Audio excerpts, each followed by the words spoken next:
साथियों नमस्कार, आप सभी का इंग्लिश कैंपस पर स्वागत है। बीएचयू द्वारा पीएचडी एडमिशन 2024-25 का नोटिफिकेशन जारी कर दिया गया है। आप सबने देख लिया होगा, नोटिफिकेशन 6 तारीख को ही आ गया था ये, और मैं ही थोड़ा कुछ व्यस्तताओं की वजह से लेट में ये वीडियो बना रहा हूँ। खैर, हम देख लेते हैं इसमें क्या-क्या मुख्य बातें हैं जो कि बड़ा विस्तृत 35 पेज का इन्होंने पूरा बुलेटिन जारी किया है। तो इसमें क्या-क्या मुख्य बातें हैं, रीट एग्ज़ाम्टेड, रीट एग्ज़ाम मोड ये क्या है, सारी चीज़ें हम देखेंगे, समझेंगे। तो आइए देखते हैं इसमें क्या-क्या है जो आपको जानना है, समझना है।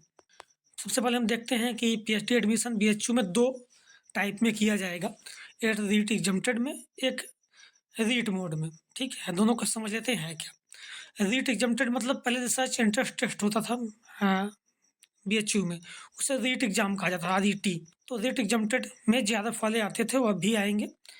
तो अब इसमें who have qualified for junior research fellowship JRF, UGC की हो, सीएसआईआर की हो, Indian council of medical research ICMR की हो या डीबीटी की हो, कोई भी जेआरएफ हो वो इसके लिए एलिजिबल है रीट एग्ज़ाम्टेड में। उन्हें कोई एग्ज़ाम नहीं देना होता था पहले भी, अभी भी नहीं देना है, वो सेम चल रहा है, ठीक है।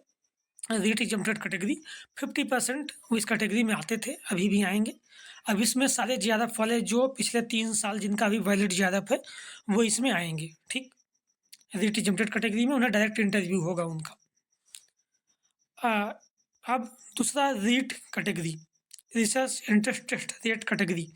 अब इसमें क्या होगा कि जो नेट एग्ज़ाम जून 2024 है, वो यूजीसी का हो, सीएसआईआर का हो, एग्रीकल्चर वाला हो या आईसीएमआर वाला हो या डीबीटी वाला हो, कोई भी नेट एग्ज़ाम जो जून 2024 तक, अर्थात रिजल्ट जो अभी इनका जो नोटिफिकेशन जारी हुआ उसके बाद तक रिजल्ट आ गया हो, 2024 में हुआ हो, ठीक। तो इसमें क्या होगा, जो 2024 में ज़्यादा क्वालिफाइड हुए हैं वो भी आएंगे, जो नेट है वो भी आएंगे, और जो पीएचडी क्वालिफाइड ओनली जो कि नया रूल आया यूजीसी का, अगर उसमें भी है वो तो भी इसके लिए एलिजिबल होंगे, ठीक है।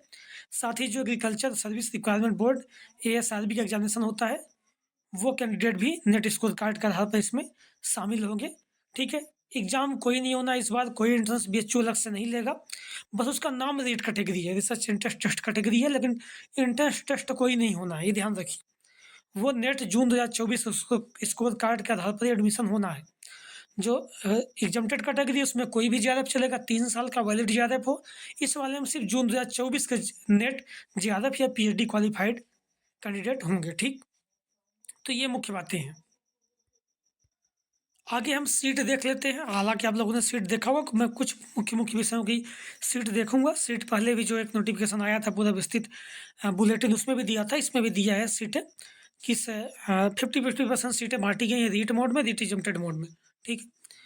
तो इसमें आप देखेंगे उन्होंने अदर डिसिप्लिन जो दिया है, लाइट डिसिप्लिन वो भी दे दिया है कि अगर आप जैसे मान लो कि आप डेयरी टेक्नोलॉजी में विषय है आपका, से करना चाहते हो, आपने फूड साइंस टेक्नोलॉजी या फूड टेक्नोलॉजी से भी मास्टर्स है तो आप दे सकते हो।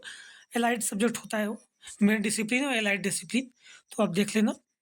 ये सीटें का बंटवारा है पूरा है, पहले फैकल्टी ऑफ एग्रीकल्चर है, इसमें सीटें दे रखी हैं, आप अपने हिसाब से देख लेना, मिलान कर लेना कि जो भी आपका विषय है, जो भी आप जिस कैटेगरी में आप आते हो, ठीक है। ये पूरा है। फिर faculty of veterinary and animal sciences है, इसकी भी सीटें दे रखी हैं इन्होंने। इसके बाद फैकल्टी ऑफ आर्ट्स, इसमें हम कुछ विषयों को देखेंगे, जैसे इंग्लिश देखते हैं आप, तो 31 सीटें रीट मोड में है और रीट एग्जाम्प्टेड में 13 सीटें हैं। सीट खाली किस आधार पे है, उस आधार पे भी कुछ कुछ है, कहीं कहीं किसी में रीट मोड में ज़्यादा है, किसी में रीट एग्जाम्प्टेड में ज़्यादा है, वैसे 50-50 का अनुपात होता है इनका लगभग। इसमें आप देखेंगे हिस्ट्री ऑफ आर्ट में 4 सीटें रीट मोड में है, एक 4 सीटें रीट एग्जाम्प्टेड मोड में है। इसमें संस्कृत में आप देखेंगे 17 सीटें रीट मोड में है और 9 सीटें रीट एग्जाम्प्टेड मोड में है, ठीक है। हिंदी हमारा जो विषय है इसमें देखेंगे आप तो 18 सीटें रीट मोड में है, रीट एग्जाम्प्टेड मोड में 19 सीटें हैं, ठीक। अब इसमें अलग अलग कॉलेज भी दे रखा है कि VCW, इसमें 2 सीटें हैं, एमबी महिला महाविद्यालय इसमें 8 सीटें हैं, DAV इसमें 4 हैं, VKM इसमें 1 है, AMPG इसमें 4 सीटें हैं, बाकी मेन फैकल्टी में है, ठीक। तो ये है। हिंदी में एक प्रयोजनमूलक हिंदी का भी कोर्स है, इसमें 1 सीट रीट मोड में है, 1 रीट एग्जाम्प्टेड मोड में है। लिंग्विस्टिक में देखेंगे 2 रीट मोड में है और 5 रीट एग्जाम्प्टेड मोड में है। ऐसे अलग अलग विषय है। एजुकेशन में आप देखेंगे 30 सीटें रीट मोड में है, 22 रीट एग्जाम्प्टेड में है, फैकल्टी ऑफ लॉ का देखेंगे तो लॉ 10 सीटें रीट मोड में हैं, 19 सीटें एग्जम्प्टेड में हैं। फिर फैकल्टी ऑफ मैनेजमेंट स्टडीज़ का ये दे रखा है पूरा, अपने हिसाब से मिला लेना है आप। सोशल साइंसेस में देखिए इकोनॉमिक्स में 12 सीट 12-12 सीटें हैं दोनों में। हाँ, साइकोलॉजी में 13 और 9 काउंट पर 13 रीट मोड, 9 एग्जम्प्टेड मोड में है। हिस्ट्री में 28 सीटें रीट मोड में है, 15 रीट एग्जम्प्टेड मोड में है। ठीक है, तो ये सारे विषय हैं। पॉलिटिकल साइंस में 15 रीट मोड में है, 7 रीट एग्जम्प्टेड में है। कॉमर्स में आप देखेंगे तो 12 रीट मोड में है, 20 रीट एग्जम्प्टेड मोड में है। तो ये है फैकल्टी ऑफ परफॉर्मिंग आर्ट्स में ये दे रखा है पूरा। सीट अपने हिसाब से आप देख लेना। फैकल्टी ऑफ संस्कृत, वेद, धर्म, इसमें भी देख लेना आप सीट अपने हिसाब से। फैकल्टी ऑफ साइंसेस में देखिए फिजिक्स में 57 सीटें रीट मोड में है, 19 रीट एग्जम्प्टेड में है। केमिस्ट्री में 40 रीट मोड में है, 30 रीट एग्जम्प्टेड में है। ए अलाइड सब्जेक्ट देखा आपने केमिस्ट्री से करना चाहते हो, लेकिन आपने bio chemistry, forensic science, industrial chemistry, medical chemistry, pharmacy, किसी से भी आपका मास्टर्स है तो आप कर सकते हो इसमें पीएचडी। ये अलाइड सब्जेक्ट दे रखा है, इन सब्जेक्ट से भी आप अगर मास्टर्स है तो आप इसके लिए एलिजिबल हो। ठीक है, तो ये पूरा सीटें दिया है। आप सीटें मिलान करने में पूरा पढ़ूंगा तो बहुत टाइम जाएगा, और आप अपना जो विषय है वो देख लेना। ठीक, फैकल्टी ऑफ मेडिसिन ये भी दे रखा है, तो ये है faculty of dental sciences, faculty of environment sustainable development, ये भी इन्होंने सीटें दे रखी है। ठीक, अब आगे क्या मुख्य बातें वो भी देख लेते हैं। इन्होंने एक बात मेंशन कर रखी है कि अगर लास्ट डेट जो सबमिशन की एप्लीकेशन फॉर्म की होगी, अगर जो रीट एग्जम्प्टेड मोड में है उतने फॉर्म अगर नहीं आ पाते किसी विषय में, इतनी सीटें हैं, तो वो जो सीटें हैं वो रीट एग्जाम मोड में, रीट वाडे मोड में चली जाएंगी। ठीक है, हालांकि ऐसा होगा नहीं, रीट एग्जम्प्टेड ज़्यादा बहुत सारे बच्चे हैं, उतनी सीटें ज़्यादा ही फॉर्म आएंगे। रिजर्वेशन जो रोस्टर होगा वो गवर्नमेंट ऑफ इंडिया के हिसाब से ओबीसी, एसटी, ईडब्ल्यूएस, पीडब्ल्यूबीडी सबको जैसे गवर्नमेंट का रूल है उस हिसाब से दोनों कैटेगरी में रिजर्वेशन आपको प्रदान किया जाएगा। तो ये मुख्य बात है इनकी। फिर इन्होंने ये क्वालिफिकेशन दे रखा है सबका, अलग अलग डिपार्टमेंट का, अलग अलग फैकल्टी का। तो आप जानते ही हैं मास्टर डिग्री होनी चाहिए आपका, एमएससी, एमए, जो जैसा विषय है तो उसका होना चाहिए। फिर उन्हें एलिजिबिलिटी क्या है, कितने परसेंट मिनिमम होना चाहिए। मिनिमम 55% औसत है। ठीक है, अगर आपके विषय में कुछ हो सकता है एक्स्ट्रा हो तो ऐसा होता नहीं है, समय 55 ही है। देखिए आप, faculty of veterinary animal sciences 55% ही है इसमें। आर्ट सोशल साइंस में 55% ही है। परफॉर्मिंग आर्ट इसमें 55% है। कौन कौन से विषय हैं वो देख लेना आप, विषय आप देखोगे ही। फैकल्टी ऑफ कॉमर्स इसमें 55% ही है। मैनेजमेंट स्टडीज इसमें भी 60% है क्वालिफाइंग मिनिमम मार्क्स। ठीक है, ये देख लेना। इसके अलावा फैकल्टी ऑफ लॉ इसमें भी 55% मिनिमम है। एजुकेशन में 55% मिनिमम है। मेडिसिन इसमें 55% है। आयुर्वेदा इसमें 55% है। डेंटल साइंस इसमें 55% है। तो ये आप मिलान कर लेना अगर आप कुछ एक्स्ट्रा होता है तो। ठीक,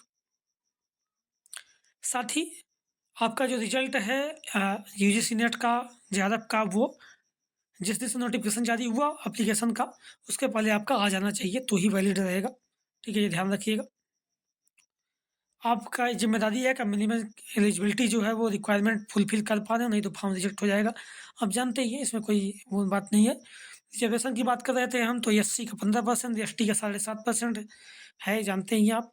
ओबीसी का 27% होगा और ईडब्ल्यूएस का 10% रिजर्वेशन कैटेगरी है। पीडब्ल्यूबीडी का 5% सीट हॉरिजॉन्टल होता है, मतलब उसी कैटेगरी जिस कैटेगरी में आता है उसी कैटेगरी में। तो ये सामान्य बातें हैं। हाँ, जो 55% मार्क्स मिनिमम एलिजिबिलिटी है उसमें ओबीसी, एससी, एसटी और पीडब्ल्यूबीडी को 5% की छूट मिलेगी।